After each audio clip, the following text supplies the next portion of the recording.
మన భారతదేశాన్ని జంబూ ద్వీపం అంటారు. జంబూ ద్వీపం అంటే జంబూ ఫలం అని దొరుకుతుంది. చాలా ఇష్టం నాకు.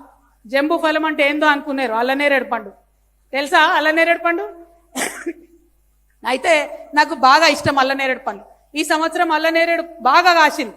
ఘోరం ఏంటంటే మనకి ఇష్టమైన పండే తినడానికి బాగానే ఉంటుంది, కానీ ఏ సంవత్సరం అయితే అల్లనేరేడు పండు బాగా కాత కాస్తుందో ఆ సంవత్సరం వర్షాలు తక్కువ పడతాయట. అల్లనేరేడు పండ్లు కాత చూసే నేను అనుకున్న వర్షం ఈసారి హ్యాండ్ ఇచ్చేటట్టు ఉందని. ఆ తర్వాత వాతావరణ శాఖ వచ్చి చెప్పింది, ఈసారి సూపర్ ఎల్నినో వస్తున్నది, వర్షపాతం ఆగమాగం ఉన్నది. మరి ఇవాళకి కూడా తెలంగాణలో 40% వర్షపాతం ఉన్నది.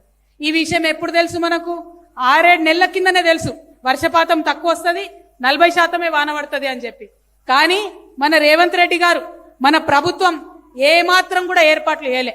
మనం మొత్తం కోరుట్ల, మెట్పల్లి, కరీంనగర్, ఉత్తర తెలంగాణ అంతా కూడా గోదావరి నది పైన ఆధారపడి ఉంటాం. మనం గోదావరి నది మీద చిన్నవి పెద్ద అన్ని కలిపితే 57 రిజర్వాయర్లు ఉన్నాయి మనకు.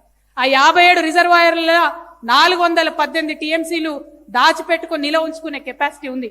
కానీ రేవంత్ రెడ్డి గారి ప్రభుత్వం నిర్లక్ష్యంతోని, రేవంత్ రెడ్డి గారి ప్రభుత్వం అలసత్వంతోని ఇవాళ 418 టీఎంసీలు ఉండాల్సిన కాడ కేవలం 93 టీఎంసీలు ఉన్నాయి. అంటే ఇప్పుడు పరిస్థితి ఏంది? రైతులకు నీళ్ళు ఇచ్చే పరిస్థితి లేదు. రైతుల నీళ్లు పక్కకు పెడితే తాగడానికి నీళ్ళు ఇచ్చే పరిస్థితి కూడా లేనటువంటి విషయం ఉన్నది.